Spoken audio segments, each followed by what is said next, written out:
بسم الله الرحمن الرحيم سبح لله ما في السماوات وما في الأرض وهو العزيز الحكيم هو الذي أخرج الذين كفروا من أهل الكتاب من ديارهم لأول الحشر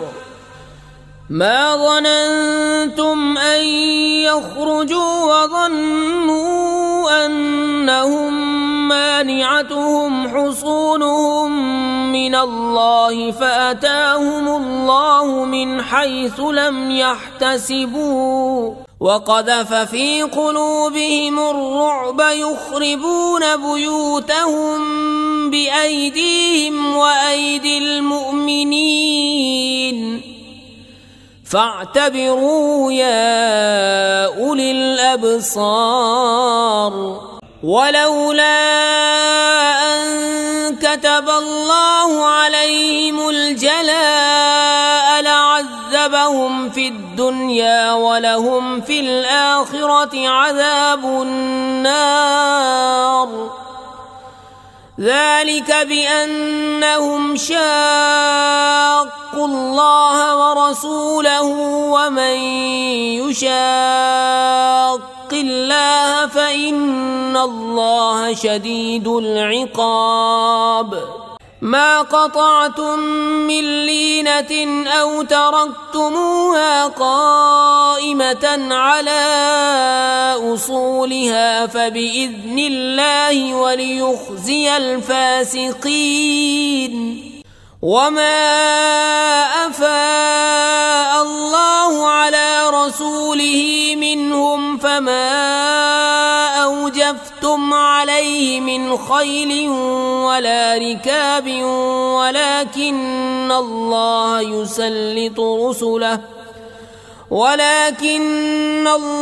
يسلط رسله على من يشاء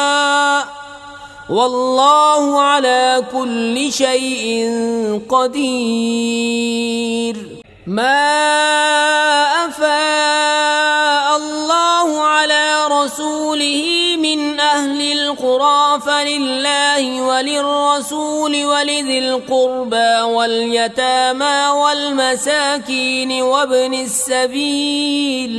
واليتامى والمساكين وابن السبيل كي لا يكون دولة بين الأغنياء منكم وما آتاكم الرسول فخذوه وما نهاكم عنه فانتهوا واتقوا الله إن الله شديد العقاب للفقراء المهاجرين الذين أخرجوا من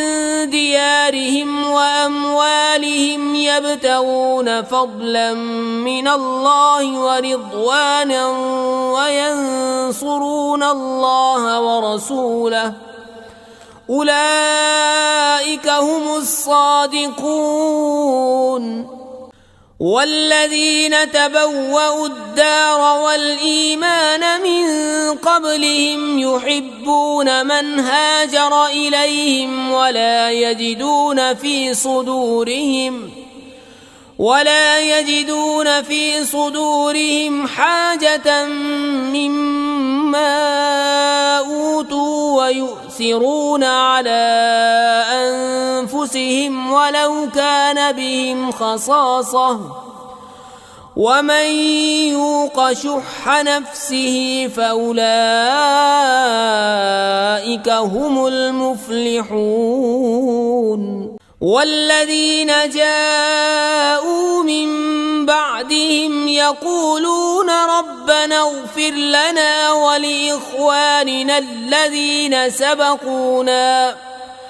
ولإخواننا الذين سبقونا بالإيمان ولا تجعل في قلوبنا غلا للذين آمنوا ربنا إنك رؤوف رحيم. ألم تر إلى الذين نافقوا يقولون لإخوانهم الذين كفروا من أهل الكتاب لئن أخرجتم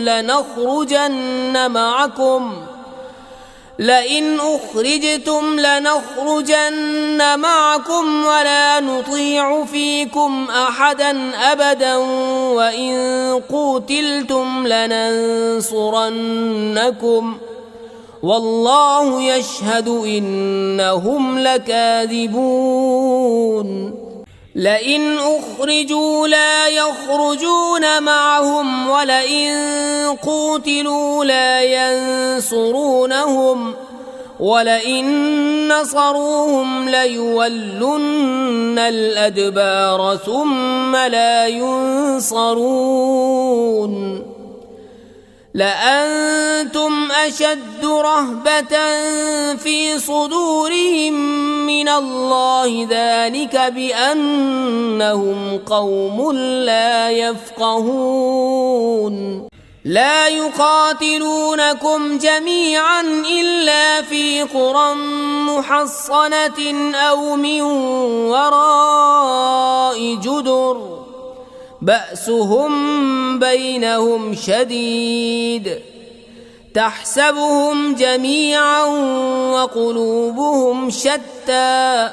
ذلك بأنهم قوم لا يعقلون كمثل الذين من قبلهم قريبا ذاقوا وبال أمرهم ولهم عذاب أليم كمثل الشيطان إذ قال للإنسان اكفر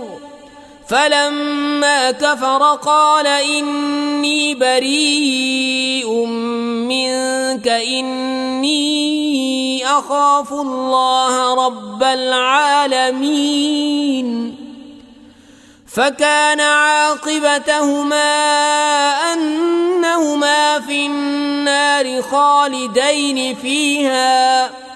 وذلك جزاء الظالمين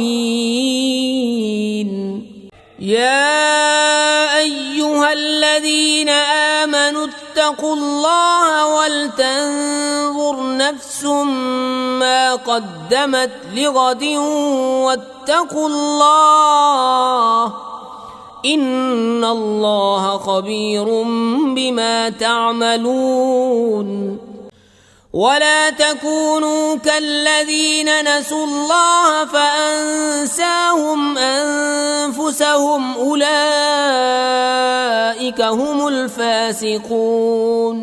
لا يستوي أصحاب النار وأصحاب الجنة أصحاب الجنة هم الفائزون لو أنزلنا هذا القرآن على جبل لرأيته خاشعا متصدعا من خشية الله وتلك الأمثال نضربها للناس لعلهم يتفكرون هو الله الذي لا إله إلا هو عالم الغيب والشهادة هو الرحمن الرحيم هو الله الذي لا إله إلا هو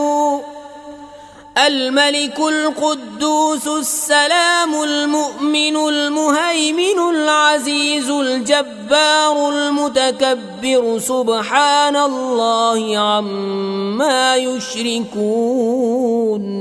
هو الله الخالق البارئ المصور له الأسماء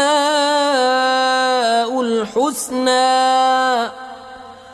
يسبح له ما في السماوات والأرض وهو العزيز الحكيم